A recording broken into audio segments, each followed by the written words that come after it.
కూటమిలో ఎత్తుకు పై ఎత్తులు జరుగుతా ఉందండి. ఎందుకంటే ఓ పక్కన పవన్ కళ్యాణ్‌ని ఇబ్బందులు పెట్టే విధంగా నాగబాబుకి ఎమ్మెల్సీ సీటు రాదు అని లేదా వేరే ఆశిస్తున్నారు. లేకుంటే నామినేట్ పోస్టు, కార్పొరేట్ లాంటి పోస్టులు కావచ్చు, లేకుంటే విజయసాయిరెడ్డి రాజీనామా చేసారు ఆ సీట్ ఇస్తారని కొంతమంది ఈ పత్రికలే. ఎందుకంటే ఖచ్చితంగా టీడీపీ చెప్తేనే ఈ పత్రికలకైతే రాస్తూ ఉంటుంది. అది లోకేష్ చెప్పారా, చంద్రబాబు నాయుడు గారు చెప్పారో తెలియదు కానీ పత్రికలో న్యూస్ వచ్చింది. న్యూస్ వచ్చిన తర్వాత ఇమ్మీడియట్‌గా అయితే జనసేన నాయకుడు పవన్ కళ్యాణ్ అయితే ఎమ్మటగా వేరే ఎత్తేసి పవన్ కళ్యాణ్ అయితే ఇమ్మీడియట్‌గా ఆదేశాలు ఇవ్వడం చూసాం. నాగబాబుని ఇమ్మీడియట్‌గా నామినేషన్ దాఖలు చేయమని అయితే ఇమ్మీడియట్‌గా చెప్పడం చూసాం. దాన్ని ఇంగ చెప్పిన తర్వాత ఎవడేం చేయలేకపోయాడు.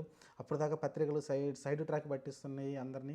జనసేన నాయకులందరిని కూడా సైడ్ ట్రాక్ పట్టిస్తుంటే ఇమ్మీడియట్‌గా పవన్ కళ్యాణ్ ఈ మాట చెప్పడంతోటి అయితే అందరూ సైలెంట్ అయిపోయారు. లోకేష్ గారు కూడా అఫీషియల్‌గా కంగ్రాచ్యులేషన్స్ చెప్పడం చూసాం. అలానే చంద్రబాబు నాయుడు గారు కూడా చెప్పడం చూసాం.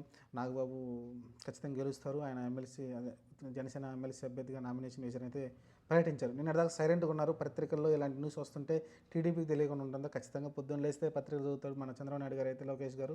మరి అలాంటి వాళ్ళకి తెలియదంటే తెలిసి కూడా సైలెంట్‌గా ఉన్నారు.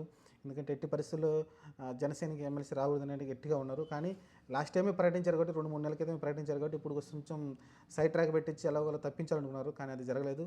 పవన్ కళ్యాణ్ అయితే రాజకీయం నేర్చారు కాబట్టి ఇమ్మీడియట్‌గా గ్రహించి ఇమ్మీడియట్‌గా అయితే నామినేషన్ వేయించేసాడు. ఇంగ వేరే ఆప్షనే లేదు కాబట్టి నామినేషన్ దాఖలు చేసాడు. అతని పోటీకి అయితే ఇంకెవరు ఉండరు.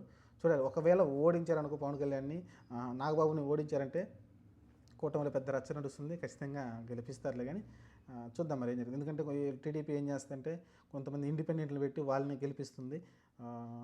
అలాంటి చాలా సార్లు కూడా చేసింది. చూద్దాం మరి ఏం జరుగుద్దో. వాళ్ళకి ఇష్టమైన వాళ్ళు ఆ పార్టీలో ఉంటే, ఇష్టమైన వాళ్ళు కాకపోతే అలాంటి ఇండిపెండెంట్లు పెట్టి వాళ్ళనైతే గెలిపిస్తూ ఉంటుంది. చూద్దాం మరి నాగబాబు గారు ఖచ్చితంగా గెలిపిస్తారు అనుకోండి. జనసేన దగ్గర కూడా ఎమ్మెల్యేలు ఉన్నారు కాబట్టి ప్రాబ్లం లేదు. చూద్దాం ప్రస్తుతానికైతే నాగబాబు గారు అయితే ఎమ్మెల్సీగా అడుగు పెట్టబోతున్నారు మండలిలో.